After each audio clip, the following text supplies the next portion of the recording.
Hello everyone, welcome to G centric. और सितंबर month चल रहा है और सितंबर मंथ में आता है इंजीनियर्स डे। इस वजह से सभी को इंजीनियर्स डे और जितने भी लोग इंजीनियरिंग से जुड़े हैं उन सभी को, चाहे वो डिग्री धारक इंजीनियर हो या बिना डिग्री के जो इंजीनियरिंग का काम कर रहा है, उन सभी इंजीनियरिंग एस्पिरेंट कैंडिडेट सभी को बहुत बहुत शुभकामनाएं। और इसी के साथ में आज आपको थोड़ा सा रूबरू कराने आया हूं कि गेट 2025 में अब क्योंकि बहुत सारे स्टूडेंट की क्वेरी आने लगी है कि सर थोड़ा डर भी लग रहा है, अब 4-4.5 महीने बचा है, टेस्ट कैसे दें, आरआरबी जेईई 2024 दें या 25 गेट का एग्जाम पे फोकस करें, समझ नहीं आ रहा है क्योंकि सारा का सारा मैशअप हो चुका है।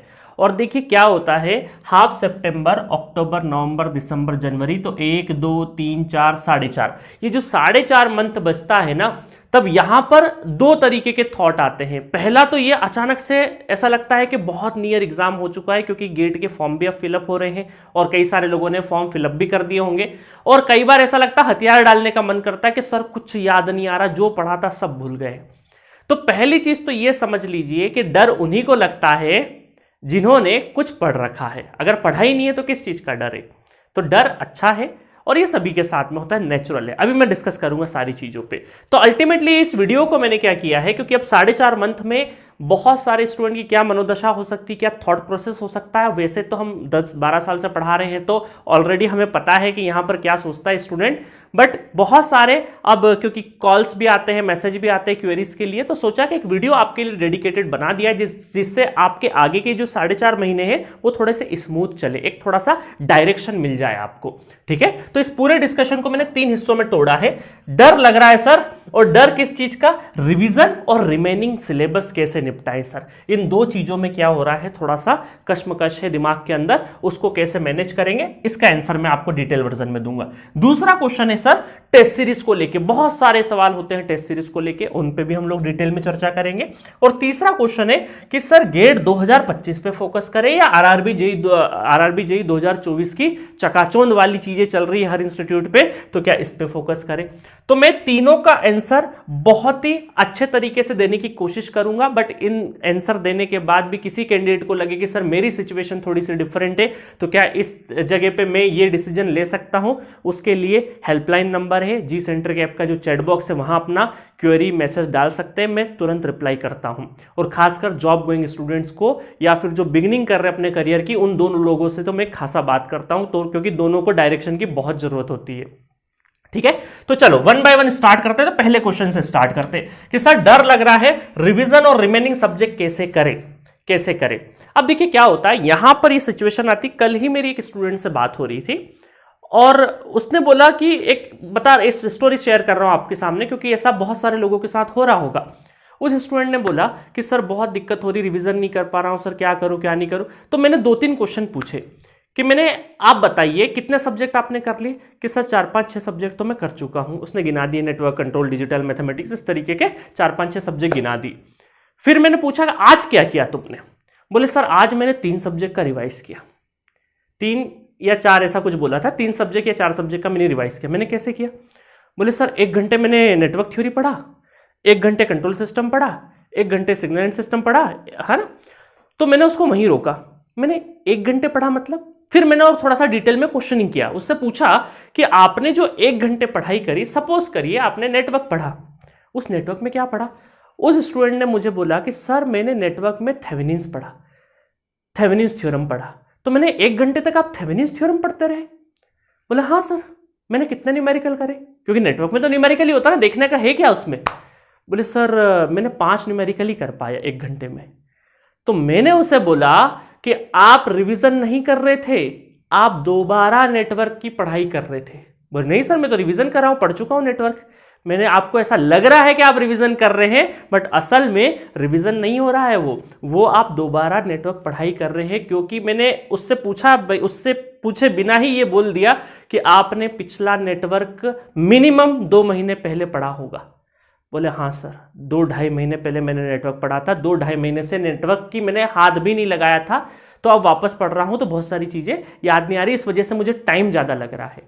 तो इसका मतलब सीधा सा क्या है कि वो रिवीजन नहीं कर रहा है, वो दोबारा पढ़ाई कर रहा है।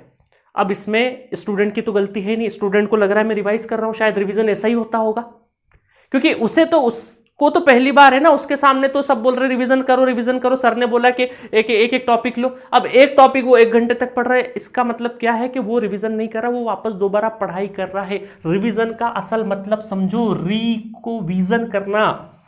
यहां पर एक एक लाइन नहीं पढ़ना है आपको, बताऊंगा थोड़ा सा डिटेल वर्जन में पढ़ा दूंगा मैं, अब पढ़ा क्या दूंगा बता दूंगा आपको।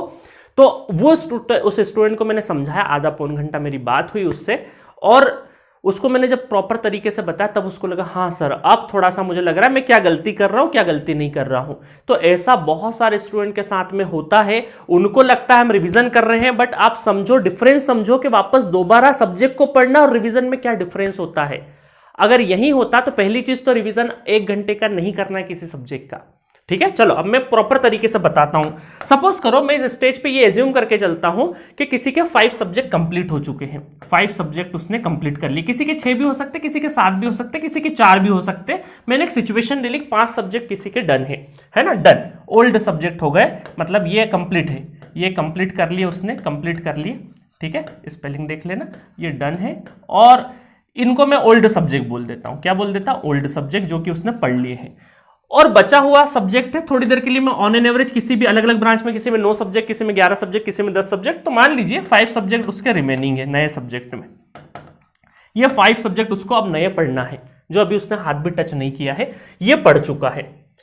अब दिक्कत ये आ रही कि जब ये पढ़ाई करना स्टार्ट करा और इसका रिवीजन करने लगा, तो अभी जैसे मैंने स्टोरी सुना है कि वो 1-1 घंटे पढ़ रहा है और 1 घंटे में 5 ही क्वेश्चन लगा पाया है। और इसका मतलब क्या है कि वो दोबारा नहीं पढ़ रहा है और दोबारा क्या कर रहा है, अपना दोबारा रिवाइज नहीं कर रहा है, दोबारा पूरी की पूरी पढ़ाई कर रहा है। तो अब उसने आपको करना क्या है, देखो सीधी सी बात है, आपको 2 हिस्सों में अपने स्टडी टाइम को 2 हिस्सों में डिवाइड करना है। कैसे करना है? अगर मान लीजिए 5 सब्जेक्ट हुए हैं, आपके 5 सब्जेक्ट हुए हैं, तो 5 को हर एक सब्जेक्ट को आधा घंटा देना है। कितना देना है? आधा घंटा। आधा घंटा का मतलब है 30 मिनट इच सब्जेक्ट। तो 30 3 4 और 5, ठीक है, 30 मिनट, तो कितना हो गया? 2.5 घंटा हो गया। 2 है ना, कितना हो गया? 2.5 घंटा। 2.5 आवर का आपका क्या चलेगा? रिवीजन चलेगा। अब इस 30 मिनट में करना क्या है? और अच्छा, ये रिवीजन जब करोगे, ऐसा नहीं ढलती शाम को कर रहे, दिन भर थक चूर हो चुके हैं, फिर सोच रहे कि रिवीजन कर ले, तब तो क्या होगा? बिल्कुल ऐसे पेज पलटा देते रहोगे, अपने आप को बेवकूफ बनाने वाली बात हो गई। रिवीजन हमेशा फ्रेश माइंड से करोगे। अगर आपको रात में पढ़ाई करने का शौक है, रात भर पढ़ाई कर रहे हो, तो जब आप पढ़ाई शुरू कर रहे हो, चाहे वो रात में करो चाहे दिन में करो, फ्रेश दिमाग जब सो के उठ रहे हो, बिल्कुल नाश्ता करके, जब आपका दिमाग बिल्कुल फ्रेश है, तभी आप क्या करोगे? रिवीजन करोगे। अब आपको क्या करना है, देखिए यहां पर ये जो 30 मिनट्स है ना, अब 30 मिनट्स में आपको क्या करना है? हर एक सब्जेक्ट को लेना है, हर एक 30-30 मिनट में हर एक सब्जेक्ट को लेना है। सपोज करो आपने कंट्रोल सिस्टम, मैक्सिमम स्टूडेंट का कंट्रोल सिस्टम होगा इस 5 सब्जेक्ट में, कंट्रोल सिस्टम आपने फिनिश कर दिया। अब कंट्रोल सिस्टम में एक मान के चलिए कि टाइम डोमेन एनालिसिस आपने उठाया, टाइम डोमेन एनालिसिस उठाया। ऐसे बहुत सारे पार्ट है हर सब्जेक्ट के। तो कंट्रोल सिस्टम में आपने सोचा कि इस 30 मिनट में, और पहले से प्लानिंग कर लेना, एक दिन पहले ही रात में, जब सुबह मान लो उठकर पढ़ाई करने वाले हो, तो रात में डिसाइड कर लेना कि अगले दिन मुझे इन 30 मिनट में कौन से सब्जेक्ट का कौन सा टॉपिक पढ़ना है, कौन से सब्जेक्ट का कौन सा टॉपिक पढ़ना है। तो हम क्या कर रहे हैं? हमारे इन सब्जेक्ट्स को डिवाइड कर रहे हैं, डिवाइड करके हर सब्जेक्ट के अंदर के टॉपिक को भी डिवाइड कर रहे हैं। सपोज करो मैंने यहां पे कंट्रोल सिस्टम उठाया, तो उसका टाइम डोमेन उठा लिया, टाइम डोमेन उठा लिया। अब आपने स्टार्ट किया कि सर 30 मिनट में मुझे टाइम डोमेन देखना है। अब इसमें इस 30 मिनट को भी 10 मिनट और 20 मिनट्स में डिवाइड करोगे। क्या करोगे? 10 मिनट और 20 मिनट्स में डिवाइड करोगे। इस 10 मिनट के अंदर, इस 10 मिनट के अंदर इस टाइम डोमेन के सारे पेज ऐसे पलटाने हैं, पढ़ना नहीं है, एक एक लाइन नहीं पढ़ना है, ऐसे उठा के देखना है। अच्छा, टाइम डोमेन हुआ, सर ने 0 ऑर्डर भी पढ़ाया, फर्स्ट ऑर्डर भी पढ़ाया, सेकंड ऑर्डर पढ़ाया, स्टेडी स्टेट एरर,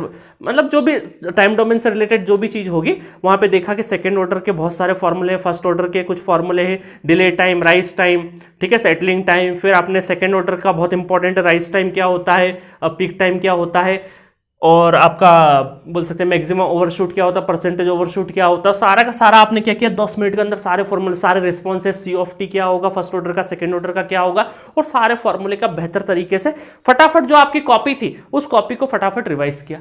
अब कुछ लोग तो होंगे सर हमने तो कॉपी बनाई नहीं, तो अब क्या करें, अब क्या करें, तो भाई आपको ये करना था, इसीलिए बोलते हैं नोट्स अपनी हैंडराइटिंग में बनाया करो। हमने रेफरेंस के लिए हालांकि सारे नोट्स डाल रखे हैं, बट उसमें से शॉर्ट नोट बना के रिवाइज कर लो कम से कम, ये तो कर सकते हो, बट बेस्ट क्या है अपनी हैंडराइटिंग में नोट्स बनाओ, क्योंकि नोट्स नहीं बनाओगे तो रिवाइज वीडियो से नहीं कर पाओगे।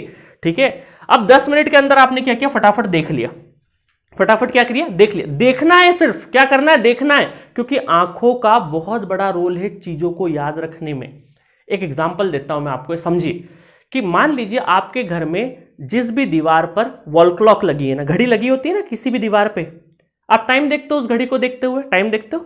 मान लीजिए किसी दिन आपकी मम्मी ने सफाई करी घर की और वो घड़ी वहां से उठा के दूसरी दीवार पे लगा दी। अब क्या होगा, मैं लिख के देता हूं, 10 से 15 दिन तक क्या होगा, आपकी हैबिट उसी दीवार पे होगी जहां पे घड़ी नहीं है। वो जहां नई घड़ी प्लेस हो चुकी है वहां पर गर्दन घूमने में टाइम लगेगा, बाय डिफॉल्ट आपका ध्यान वहीं जाएगा, बाय डिफॉल्ट आपका ध्यान वहीं जाएगा। आपका दिमाग को पता है, आपके दिमाग को पता है कि घड़ी वहां से हट चुकी है, दूसरी दीवार पे लग चुकी है, बट फिर भी आपने इतनी बार उसकी प्रैक्टिस कर चुके थे घड़ी देखने की कि आपका दिमाग ऑटोमेटिक कहां पे जा रहा था, वहीं पे जा रहा था। ये है पावर ऑफ रिवीजन, क्योंकि आपको हर दिन जिन चीजों को देखोगे, आपके घर में कोई भी चीज, कोई भी ऑब्जेक्ट कहीं रखा है और उसकी प्लेसिंग चेंज कर दे तो आपको बार बार वो कोना दिखाई देगा, अरे अच्छा वहां पे कोने में ये रखा था, फिर ध्यान आएगा नहीं वहां से तो चीजें हटा दी है। क्यों होता है, क्योंकि आंखों ने इतनी बार चीजें देखी है कि उसकी दिमाग रग रग में बस चुका है। अगर दिमाग ट्रिगर कर दिया, दिमाग बोल रहा है कि नहीं भाई यहां से घड़ी हटा दी, दूसरी जगह लगा दी है, बट मानने को तैयार नहीं है, आपका ध्यान बार बार वहीं जाएगा। तो वही चीज आपको पढ़ाई के साथ करनी है कि पढ़ाई में जो आपके कॉपी के पेजेस वो इतनी बार देख लो, इतनी बार देख लो कि वो आपके दिमाग में बस जाए, वो पेज का पेज दिखने लगे। अगर मैं कोई फॉर्मूला बोलूं आपको, ये बताइए डिले टाइम का फॉर्मूला बताइए, 1.07 zeta divided by omega D, ठीक है, sorry omega N, omega D और ओमेगा एन में कंफ्यूजन होता है ना, नीचे क्या है ऊपर क्या है, ठीक है, तो उसकी भी ट्रिक होती है याद रखने की। तो मान के चलिए कि मैंने कंट्रोल सिस्टम आज से 7-8-10 साल पहले पढ़ा होगा, बट मुझे आज भी जब कोई मुझसे ये फॉर्मूला पूछता है तो मुझे अपनी कॉपी के पेजेस से वो याद रखते हैं कि मैंने इस तरीके से लिखा था। आपने देखा होगा कई बार कॉपी के जो फ्रंट पेजेस होते हैं वो आपको याद हो जाते हैं, अच्छा ये वाला कार्टून बना हुआ है, ये पिक्चर बना हुआ फ्रंट कॉपी पे, तो ये उसकी कॉपी होगी, उस सब्जेक्ट की होगी, ऐसा रटा जाती है ना कई बार चीजें। क्यों, क्योंकि आप रोज देख रहे हो। वही चीज आपको यहां पर करनी है, चीजों को रोज देखना है। तो सपोज करो टाइम डोमेन में आपने 10 मिनट के अंदर सारे के सारे फटाफट सारे जो पेजेस थे वो देखे और फिर 20 मिनट में क्या करो, न्यूमेरिकल अप्लाई करो। कौन से, उसी कॉपी में, पहले कॉपी के शुरुआत, पहले कॉपी के न्यूमेरिकल करना है, फिर पीवाईक्यू करना है, ठीक है, उन्हीं को मल्टीपल टाइम्स प्रैक्टिस करना है और बाकी कुछ भी नहीं लगाना है, क्योंकि जी सेंट्रिक पे ऑलरेडी हम लोगों ने बहुत क्वेश्चंस करवाए हैं। तो कॉपी के ही आपको क्या करना है, 3, 4, 5 जितने भी 20 मिनट के अंदर क्वेश्चन हो सके वह करना है। अब आप में से बहुत सारे लोगों का दिक्कत यह होगा कि सर पहले दिन जब हमने उठाया 30 मिनट में तो 10 मिनट में सारे पेजेस नहीं देख पाए। कोई बात नहीं, अगर बट स्टूडेंट क्या सोचता है वहां पे कि सर ने बोला था 30 मिनट, तो चलो आज मैं 30 की जगह 1 घंटा पढ़ लेता हूं क्योंकि आज तो मैंने बहुत सारी चीजें नहीं हो पा रही। ऐसी गलती नहीं करना है। कोई बात नहीं, आप यहां पर पूरा खत्म नहीं कर पा रहे हो, पूरे फॉर्मूले भी नहीं पढ़ पा रहे हो, कोई दिक्कत नहीं है। जितना 10 मिनट में 4 फॉर्मूले पढ़े उन्हीं के बेस्ड पे क्वेश्चन कर लो, बस 30 मिनट के बियॉन्ड नहीं जाना है हमें। टाइम डोमेन 30 मिनट के अंदर ही पढ़ना है, चाहे वो कम पढ़े चाहे ज्यादा पढ़े, क्योंकि अगले दिन वापस हमें पढ़ना है। तो आधा टाइम डोमेन आज कर लो, आधा टाइम डोमेन कल कर लेंगे, और भी किसी की स्पीड स्लो हो तो परसों कर लेंगे, कोई बात नहीं है। क्योंकि एक टाइम कंट्रोल सिस्टम में कितने, कोई 22-25 टॉपिक थोड़ी है, 7-8 टॉपिक ही तो होंगे, बॉर्डे, स्टेट स्पेस, राउथ हार्विस, है ना, फ्रीक्वेंसी डोमेन, टाइम डोमेन और बेसिक वाली चीजें हो जाएगी। तो भाई 8-10 टॉपिक ही है ना, तो 7-8 दिन बाद तो वापस नंबर आएगा ना टाइम डोमेन का, टेंशन क्यों ले रहे हो, वापस टाइम डोमेन का नंबर आएगा, तब वापस पढ़ेंगे। तो ये आपका जो रिवीजन है ना, पहली चीज तो पहले पेज से जब भी रिवीजन स्टार्ट करोगे आखिरी तक नहीं पहुंच पाओगे, ये गारंटी है। तो आपको क्या करना है, टॉपिक वाइज स्टडी करना है। इससे 2-3 चीजें होगी, मैं अभी बताता हूं आपको क्या होगा। तो आपने क्या किया, ये पढ़ लिया, फिर अगले 30 मिनट में क्या उठा है, नेटवर्क थ्योरी का नेटवर्क थ्योरी का आपने थ्योरम्स वाला पार्ट उठा लिया। कोई बात नहीं, सारी थ्योरम नहीं हो रही, सुपरपोजिशन और नॉर्टन या थेवेनिन्स ही हम लोगों ने प्रैक्टिस करा, कोई दिक्कत नहीं उस दिन 30 मिनट के अंदर। तो आपका क्या होगा, हर दिन आप क्या कर रहे हैं, हर दिन 5 सब्जेक्ट का कोई ना कोई टॉपिक, कोई ना कोई पोर्शन आप पढ़ते जा रहे हैं। उससे क्या हुआ, दिमाग में बहुत ज्यादा डाइवर्सिफाई हो रहा है दिमाग, और आपका स्विचिंग फ्रीक्वेंसी, एक सब्जेक्ट से दूसरे सब्जेक्ट की जो क्वेश्चन करने की हैबिट है वो बहुत अच्छी बिल्डअप हो रही है, क्योंकि एग्जाम में तो सारे सब्जेक्ट एक साथ आना है। तो ये जो प्रैक्टिस आज जो कर रहे हो ये एग्जामिनेशन हॉल में बहुत काम देगी आपको, क्योंकि बाकी स्टूडेंट जो इस तरीके से ट्रेंड अपने दिमाग को करके नहीं जाएंगे ना, वो कंट्रोल सिस्टम के बाद अचानक नेटवर्क का क्वेश्चन मिलेगा तो उनका दिमाग थोड़ा सा गर्म होने लगेगा, क्योंकि उन्होंने प्रैक्टिस नहीं करी अचानक स्विचिंग वाली। तो ये आपको हैबिट डालनी है, 30 मिनट के ऊपर नहीं जाना है। शुरुआत में थोड़ी सी दिक्कत आएगी, क्योंकि अगर आपने पुराने पाप करें, पुराने पाप का मीन्स है कि बहुत बहुत लंबे समय तक कोई सब्जेक्ट नहीं पढ़ा है, तो शुरू के 1-2 हफ्ते में थोड़ा खींचने में दिक्कत आएगी, बट कोई दिक्कत नहीं, उस पेन को गेन करना, आगे बहुत ज्यादा इसके टाइम को नहीं बढ़ाना है, बस थोड़ा संयम रखना, क्योंकि एग्जाम कल थोड़ी है कि आज ही हमें पूरा टाइम डोमेन खत्म करना है, अभी एग्जाम लंबा है, हमें ये रिवीजन सतत चलाना है, एग्जाम बहुत देर बाद है। आपने देखा नेट प्रैक्टिस में सचिन तेंदुलकर क्या करते हैं, जो वीक चीज होती है उस पर ही वो प्रैक्टिस करते हैं, ऐसा थोड़ी सारे शॉट चलो कल ही मैच फटाफट फटाफट फटाफट सारी चीजें करते हैं। आपको जब ट्रेनिंग दी जाती है, जब आप प्लेयर बनते, कोई भी गेम ले लीजिए, तो आपको सबसे शुरू में वार्म अप करवाते हैं, वार्म अप के बाद दूसरी चीजें कराएंगे, बट एक्चुअल मैच में वार्म अप तो नहीं होगा, दूसरी चीज होगी, बट ये सारे के सारे क्या है, एसेसरीज है एक चीज को बनाने के लिए। तो सिंपल ये सारी के सारी एसेसरीज है, जब ये एक साथ थोड़े टाइम बाद, कुछ 1-2 महीने बाद चीजें असेंबल होना स्टार्ट होगी, तब आप देखोगे कि आप अलग तरीके का दिमाग आपका ऑपरेट कर रहा है, एक ही साथ आपको मल्टीपल चीजें ऐसी नजर आ रही है, आपसे किसी ने फॉर्मूला पूछा, आपको टाइम ही नहीं लगेगा, 2 मिनट में बता दोगे। ठीक वैसा ही जैसे घड़ी की तरफ, जहां घड़ी लगी थी वहां आपकी जो गर्दन जा रही थी, वैसा के वैसा आपको फॉर्मूले का पेजेस दिखने लगेगा। तो ये करना है आपको, वापस दोबारा पढ़ाई करने लग जाते हो आप रिवीजन के नाम पे, वो नहीं करना है। अच्छा, एक चीज और होती है, स्टूडेंट को यहां लगेगा 1-2 दिन 4 दिन पढ़ के, अरे सर क्या टुकड़े टुकड़े मेहनत करा रहे, क्या टाइम डोमेन पढ़ रहा हूं सर, छोड़ो सारा, सर तो ऐसे ही बोलते रहते हैं, आज मैं पूरा कंट्रोल सिस्टम पढ़ूंगा। वो क्या करता है, सोचता है कि मैं 2 दिन पूरा कंट्रोल सिस्टम पढ़ के खत्म कर देता हूं, बट उसने 2 दिन तो अच्छा लगेगा, बट वो अगला कंट्रोल सिस्टम कब उठाएगा, अब अगला उठाएगा वो 1-आध महीने बाद, अब 1-आध महीने बाद उठाएगा, तब तक तो आधी चीजें साफ हो चुकी रहेगी, फिर उसको लगेगा मैं रिवीजन कर रहा हूं, जबकि उस चीजें भूल चुका होगा। इसीलिए आपको एक टाइम हमेशा बना लो कि रिवीजन, चाहे एक सब्जेक्ट कम पढ़ेंगे उधर, बट रिवीजन प्रॉपर तरीके से करके जाएंगे, ऐसा करना। बाकी टाइम में जो बचा हुआ टाइम है उसमें आप नया पढ़ते जाइए, न्यू सब्जेक्ट लेते जाइए, न्यू सब्जेक्ट पढ़ते जाइए, ठीक है। न्यू सब्जेक्ट पढ़ते टाइम पे एक चीज और ध्यान रखना है, जो आपने इधर गलतियां करी वो यहां पर नहीं करना है। नया सब्जेक्ट जब पढ़ रहे हैं, सपोज करो आज मैंने 4 लेक्चर देखे, अब अगले दिन वापस गया मैं तो अगले नेक्स्ट 4 लेक्चर देखूंगा, तो मैं पिछले जो 4 लेक्चर है उसको प्रॉपरली रिवाइज करूंगा अच्छे से, 5-7 मिनट में हो जाएगा।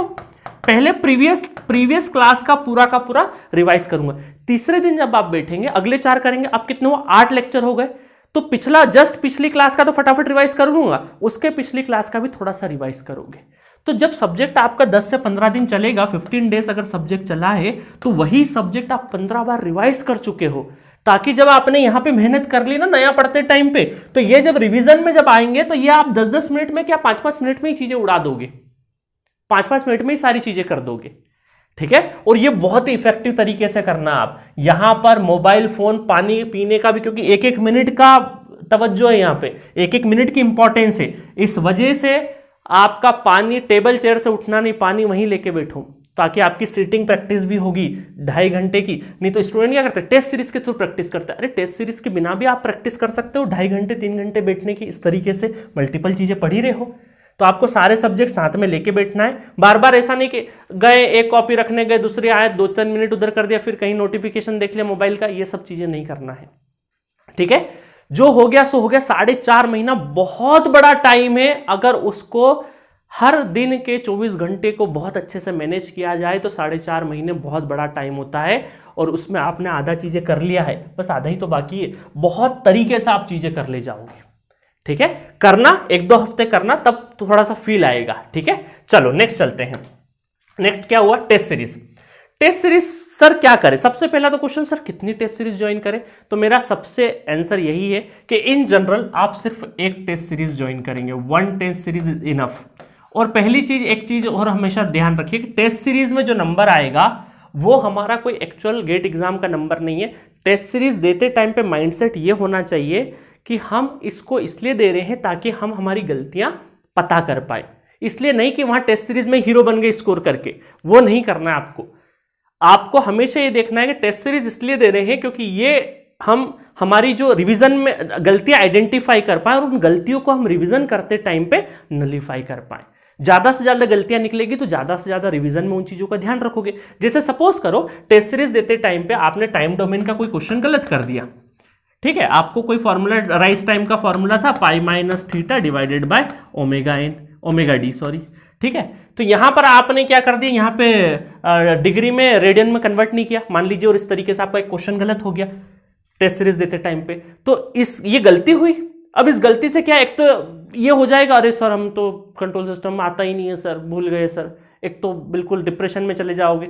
दूसरा चीज क्या हुआ, पॉजिटिवली देखो, गलती हुई ना, बहुत बढ़िया, यहां गलती हो गई, कोई दिक्कत नहीं, इसको रिवीजन में ध्यान रखेंगे, जब भी टाइम डोमेन पढ़ेंगे तो स्टार मार्क कर लेंगे, इसको रेडियन से डिग्री और डिग्री से रेडियन वाला चीज ध्यान रखना है हमें, बस ये चीज करते हुए चलना है आपको। तो टेस्ट सीरीज को हमेशा गलती निकालने, जितना गलती कर सके टेस्ट सीरीज में कर लो, उसको आइडेंटिफाई करो, हर एक अगले टेस्ट में क्या करो, इंप्रूव करो। अब चलो एक टेस्ट सीरीज इनफ है, सर किसकी लगा ले, तो मेरी नजर में तो दो अकेडमी है, एस अकेडमी ले लो और एक मेडिजी ले लो, इन दोनों का एक्सपीरियंस 20 सालों से बहुत अच्छा टेस्ट सीरीज बनाते हैं, 20-25 सालों से बना रहे हैं, तो अब इन दोनों में से कोई भी एक टेस्ट सीरीज ले लेना, कोई दिक्कत नहीं है। दूसरा चीज है कि टेस्ट में क्या करना है आपको, टेस्ट सर कब दें, कैसे दें, स्टूडेंट क्या करता, आज चलो मैं पूरा कंट्रोल सिस्टम पढ़ लेता हूं और कंट्रोल सिस्टम के टेस्ट में अपीयर हो जाता हूं। अब टेस्ट सीरीज में क्या होता है, इंडिविजुअल सब्जेक्ट भी होते हैं, और फुल लेंथ टेस्ट भी होता है। तो जो फुल लेंथ टेस्ट है जो 180 मिनट का होगा, इसको आपको अभी नहीं देना है, इसको आपको कब देना है, इसको 15 दिसंबर से लगा के 15 जनवरी के 15 जनवरी के बीच में देना है, ठीक है, दिसंबर जनवरी के अप्रोक्स दिसंबर जनवरी के मंथ में देना, और रोज नहीं देना है इसको, हर अल्टरनेट डेज में, 2 डेज में। जब मैं दिसंबर वगैरह आएगा तो मैं इसके ऊपर बता दूंगा कैसे क्या करना है, अभी वो टाइम नहीं आया, बट मैंने बता दिया कि अभी फुल लेंथ नहीं देना है। इंडिविजुअल सब्जेक्ट कैसे देना है सर, इंडिविजुअल सब्जेक्ट कैसे देना है कि अभी चल रहा है 15 सितंबर, अगर किसी के 7 to 8 सब्जेक्ट कंप्लीट हो चुके हैं तो वो टेस्ट सीरीज देना स्टार्ट कर सकता है। और वो कैसे करेगा स्टार्ट, जिसके 7 to 8 सब्जेक्ट हो गए वो स्टार्ट कर सकता है। वो कैसे करेगा, ऐसा बिल्कुल नहीं करना आज पूरा सब्जेक्ट पढ़ लिया फिर टेस्ट में अपीयर हो, नहीं, रेंडम देना है इसको। क्या दोगे, रेंडम दोगे, रेंडम 1.5 घंटे का 1.5 आवर का टेस्ट होता है। तो रेंडमली क्या करना, सोचा आज चलो कंट्रोल सिस्टम दे देते हैं, दे दो, रेंडम दे दो, क्योंकि रेंडम पता तो चलेगा कहां गलती कर रहे हैं, क्योंकि हमने टेस्ट सीरीज का मोटो क्या रखा है कि सिर्फ टू आइडेंटिफाई आवर मिस्टेक्स, सिर्फ हमें अपनी मिस्टेक्स को आइडेंटिफाई करना है, दैट्स इट। तो रैंडम दोगे तो गलतियां ज्यादा होगी ना, गलतियां ज्यादा, क्योंकि स्टूडेंट क्या करता है डर की वजह से टेस्ट में अच्छे नंबर लाना, मेरे दोस्त के तो ज्यादा आ रहे मेरे तो कम आ रहे, उस चक्कर में पूरा रिवाइज करता है और ताजा ताजा ही बैठ जाता है टेस्ट में, तब तो क्या ताजा ताजा याद भी रहेगा।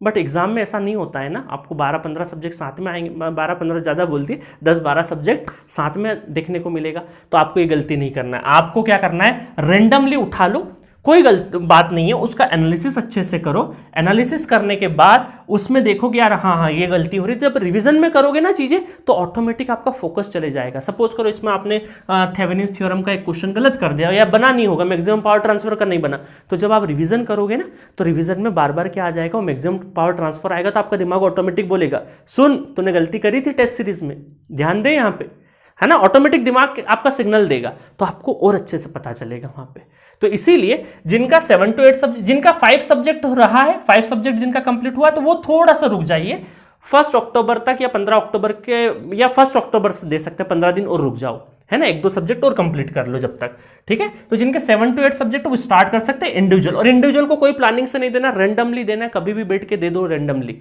ताकि हम अपनी मिस्टेक्स को आइडेंटिफाई करें। बस ये है, टेस्ट देना मकसद नहीं है, टेस्ट का एनालिसिस करना बहुत बड़ा इंपॉर्टेंस है। एनालिसिस का भी मैंने तरीका बताया है क्या करना है, उसका भी मैं लिंक आपको दे दूंगा, वीडियो लिंक मैंने ऑलरेडी बना रखा है बहुत बढ़िया वाला।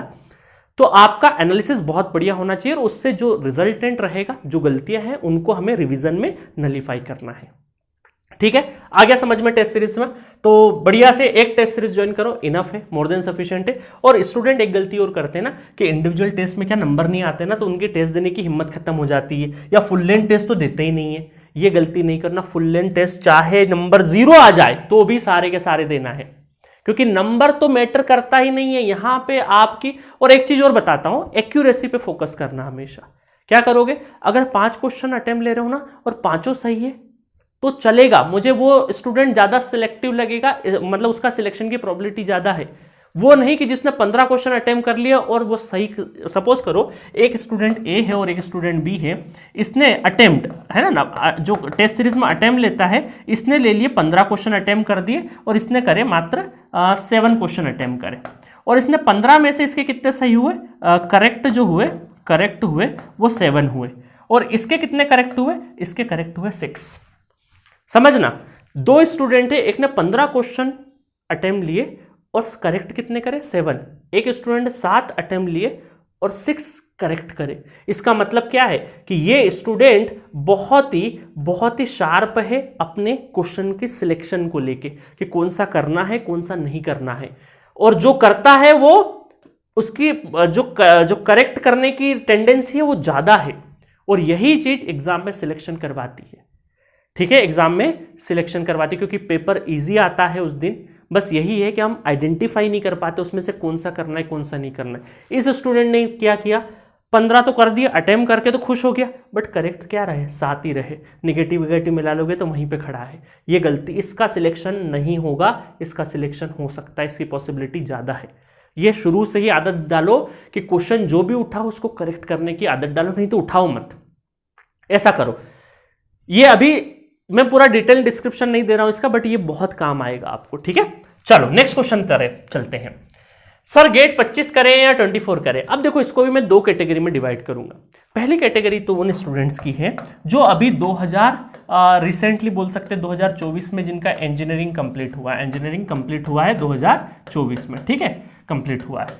और कुछ स्टूडेंट क्या, अच्छा कंप्लीट हुआ है और साथ में एक ड्रॉप ले चुके हैं, जो एक ड्रॉप के साथ में ले चुके हैं, या सेकेंड ड्रॉप, मतलब एक ड्रॉप हो चुका है उनका, सेकेंड ड्रॉप में है और अपनी गेट की तैयारी कर रहे हैं बहुत बेहतर तरीके से। कुछ एक बार अच्छी आ चुकी है, क्वालिफाई कर लिए, कुछ अच्छी रैंक आ चुकी है, ड्रॉप लिया है हम लोगों ने और ड्रॉप लेके और भी अच्छा कर रहे हैं। और जिन लोगों ने अभी 24 में कंप्लीट किया है वो भी कहीं ड्रॉप लेके, तो उनका मैं पहला ड्रॉप मानूंगा, इनका सेकेंड ड्रॉप मानूंगा थोड़ी देर के लिए, है ना।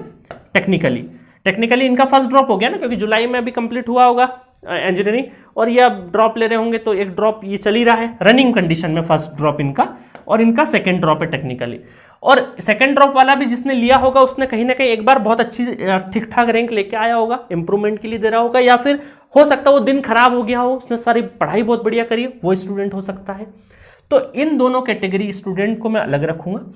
अब कुछ स्टूडेंट ऐसे हैं जो कुछ छोटी मोटी जॉब कर रहे हैं, साथ में उनका थर्ड ड्रॉप हो चुका है, फोर्थ फिफ्थ ड्रॉप है, कुछ ड्रॉपर है, कुछ कहीं पे छोटा मोटा जॉब भी कर रहे हैं, और साथ में वो गेट की तैयारी भी कर रहे थे। इन स्टूडेंट को तो मैं बोलूंगा कि डेफिनेटली आपको पूरा का पूरा फोकस आरआरबी जेईई पे कर देना है। आपकी प्रायोरिटी अभी आरआरबी जेईई 2024 की हो जानी चाहिए, इनको कोई कंफ्यूजन नहीं होना चाहिए, और मेरे ख्याल से सभी लोगों ने डिसाइड करके आरआरबी जेईई की तैयारी चालू कर दी होगी। इन स्टूडेंट्स में क्या होगा, इनमें बड़ा कंफ्यूजन है कि सर दे नहीं दे डायलेमा है। तो मैं इन स्टूडेंट्स के लिए बोलूंगा कि देखो, आरआरबी जेईई जो होता है सीबीटी 1 और सीबीटी 2, आपका जो फोकस है, क्योंकि आपने बहुत टाइम से मेहनत करी है गेट की, तो आप गेट पे फोकस करिए, क्योंकि गेट स्कोर का बहुत बड़ा वैल्यू है आपकी लाइफ में, ठीक है। बट यहां पे जॉब वाली बात भी है, तो सीबीटी 1 सीबीटी 2 दो एग्जाम में होता है। अब मान के चलिए कि जो सीबीटी 1 का टेंटेटिव डेट अभी जो समझ में आ रहा है, वो तकरीबन नवंबर या फिर दिसंबर में होने की पॉसिबिलिटी है, या फिर और भी थोड़ा आगे बढ़ सकता है। और सीबीटी 2 जो है वो तो ऑलमोस्ट आप ये मान के चलो मार्च अप्रैल तक तो होगा ही होगा, वो अप्रैल तक तो होगा ही होगा। तो अब एक एग्जाम क्या है आपका, गेट 2025, क्योंकि ये हो जाएगा फरवरी में, फेब में हो जाएगा, तो सीबीटी 1 है फरवरी, मतलब पहले हो जाएगा, सीबीटी 2 बाद में होगा। अब आप ये भी ध्यान रखो कि ये है क्वालिफाइंग, ये क्या है क्वालिफाइंग है, और सीबीटी 2 है, इससे बनेगी मेरिट, और इसमें टेक्निकल जो कि इतने लंबे अरसे से पढ़ रहे हो वही आएगा, और टेक्निकल में कुछ बहुत नया नहीं है, 1-2 सब्जेक्ट कुछ अलग से पढ़ना है, अदरवाइज तो आपको बस रिस्ट्रक्चर करना है। जी सेंटर पे जो आरआरबी का कोर्स है वो ले लेना, काम हो जाएगा, उससे ज़्यादा कुछ करना नहीं। और गेट की तैयारी कर रहे हो तो उसमें बराबर आप बहुत कम टाइम में कर दोगे। अब इनको टेंशन किस चीज़ की है कि बस सीबीटी 1 क्वालिफाइंग जो है उसमें, क्योंकि 15 गुना बच्चे लेंगे तो बहुत ज़्यादा सिलेक्शन का रेशो रहता है उसमें। अब चूंकि क्या है, इतना आसान भी नहीं होने वाला है। अब इन स्टूडेंट को जो एप्टी पढ़ रहे हैं, एप्टीट्यूड और मैथमेटिक्स तो होता ही है, भाई नॉर्मल मैथमेटिक्स, इंजीनियरिंग मैथमेटिक्स अलग है, इसमें जो मैथ्स आएगा वो थोड़ा सा डिफरेंट है। बट आप ये मान के चलो कि अगर आपने एप्टीट्यूड ठीक ठाक पढ़ा, क्योंकि एप्टीट्यूड गेट के लिए पढ़ना ही है, तो वो क्वेश्चंस आप ऐसे भी कर दोगे, आराम से कर दोगे। और मैं ये बोलूंगा कि ये जब एग्जाम की डेट अनाउंस होगी ना, जब भी एग्जाम की डेट अनाउंस होगी उससे 20 डेज या 10 डेज पहले, बोलूंगा 10 डेज पहले ही ले लो, 10 डेज पहले, सिर्फ 10 दिन देना है इस एग्जाम को। कितना दिन देना है? 10 दिन। 10 दिन में क्या करना, जो 2019 में CBT 1 हुआ था ना, उसके जितने भी सेट्स होंगे वो सारे के सारे सॉल्व कर जाना आराम से। फिजिक्स वगैरह छोटे छोटे होंगे, करेंट वाला जो न्यूज़पेपर पढ़ते हो गया, नहीं तो कोई दिक्कत नहीं है। आप क्या करना है, इन 10 दिन में CBT 1 में जो पिछले 2019 में पेपर हुआ है CBT 1 का, उनके क्वेश्चंस लगा जाओ बस, और कुछ नहीं करना, और एग्जाम में अपियर हो जाना। आप बहुत सारे क्वेश्चन कॉमन सेंस बेसिस पे कर दोगे और आप आराम से क्वालिफाई कर लोगे, क्योंकि आप सिंसियर स्टूडेंट रहे हो। ठीक है, आप आराम से क्वालिफाई कर लोगे, टेंशन वाली बात नहीं है। और CBT 2 के लिए टाइम है, गेट होने के बाद, और टेक्निकल है ही इसमें बहुत ज़्यादा, तो टेक्निकल की तैयारी हो रही है वो कर ही लेंगे। तो इन स्टूडेंट के लिए मेरा सजेशन ये है, और इन स्टूडेंट के लिए मैं बोलूँगा प्योरली आप गेट का भी तो तैयारी कर ही रहे हो, बट आप पूरी तरीके से फोकस करो JEE 2024 पे। ठीक है, और उसके लिए G-Centric पर पूरा का पूरा कोर्स भी अवेलेबल है, जाके आप परचेस कर सकते हो। ठीक है, चलो, और भी कोई डिफरेंट स्टोरी हो आपकी साइड वाली कि सर मेरा कंडीशन ये है वो है, आप कांटेक्ट कर सकते हो। G-Centric ऐप डाउनलोड करना और उसका जो चैट बॉक्स है वहां में मैसेज ड्रॉप कर देना, या फिर व्हाट्सएप, ये कॉलिंग नंबर है हमारा 8839732518 और 6232557474, ये ऑफिशियल हमारा व्हाट्सएप नंबर है। यहाँ पर भी आप अपना ड्रॉप कर सकते हैं या कॉल कर सकते हो या व्हाट्सएप कर सकते हो। ठीक है, बस इतना ही है। तो मेरी सभी को शुभकामनाएं कि गेट 2025 के लिए लग जाइए। जो मैंने यहाँ पर 3 बताई बातें, खासकर रिवीजन, रिमेनिंग कैसे करना है, टेस्ट सीरीज कैसे करना है, ठीक है, और यहाँ पे जो कन्फ्यूजन है, तो आप अपना गेट 2025 के लिए जितना भी टाइम है, 4.5 महीना बहुत होता है, अगर इसको लगन से लगाया जाए, और जो मैंने बताया ट्राइड एंड टेस्टेड मेथड है, मेरा इजाद किया हुआ मेथड नहीं है, ऑक्सफोर्ड प्रूवन मेथड है। अलग अलग तरीके से टुकड़ों में बांटो, उसको रोज़ देखो, चीज़ें याद होती है। इसको हमने कई सारे स्टूडेंट को दिया है और कई सारे स्टूडेंट आज बहुत सारी गवर्नमेंट जॉब में बैठे हुए हैं। ठीक है, और इसका बहुत बड़ा इम्पैक्ट है, बहुत बड़ा मतलब बहुत बड़ा। शुरुआत में प्रोसेस बोरिंग जरूर है रिवीजन वाली, बट ये इफेक्टिव है, और हमेशा बोरिंग चीज़ें ही इंपॉर्टेंट रखती है, क्योंकि इंटरटेनिंग नहीं है ना, पढ़ाई इंटरटेनिंग नहीं हो सकती, थोड़ी सी बोरियत तो है। अगर इंटरटेनिंग होती तो हर कोई कर लेता, हम कोशिश कर रहे हैं उसको इंटरटेनिंग बनाने की, बट है तो थोड़ी सी बोरियत ना, तो आपको प्रोसेस थोड़ी बोरियत लगेगी, आपको लगेगा क्या चल रहा है क्या नहीं चल रहा है, बट अगर हर कोई कर लेता तो चीज़ें आसान होती है। और मुश्किल है, आपने करेज दिखाया है तो करिए और अपने आप पे भरोसा रखिए, बहुत अच्छा सिलेक्शन होगा। बस आप टाइम को बहुत अच्छे से यूटिलाइज करिए, बस इतना ही कहूँगा। तो पूरे G-Centric की तरफ से आप सभी को शुभकामनाएं। स्टार्ट कर दीजिए, कुछ भी नहीं हुआ। और कोई भी कोर्स वगैरह लेना हो G-Centric ऐप पे जाइए, वहाँ सारे कोर्सेस अवेलेबल है। हम यही बोलते हैं कि हमारे कोर्स में जो क्वेश्चन है उसके अलावा कुछ भी नहीं करना है आपको। ठीक है, तो मिलेंगे किसी अगले मोटिवेशन या फिर गाइडेंस वाले वीडियो में। Okay, thank you so much.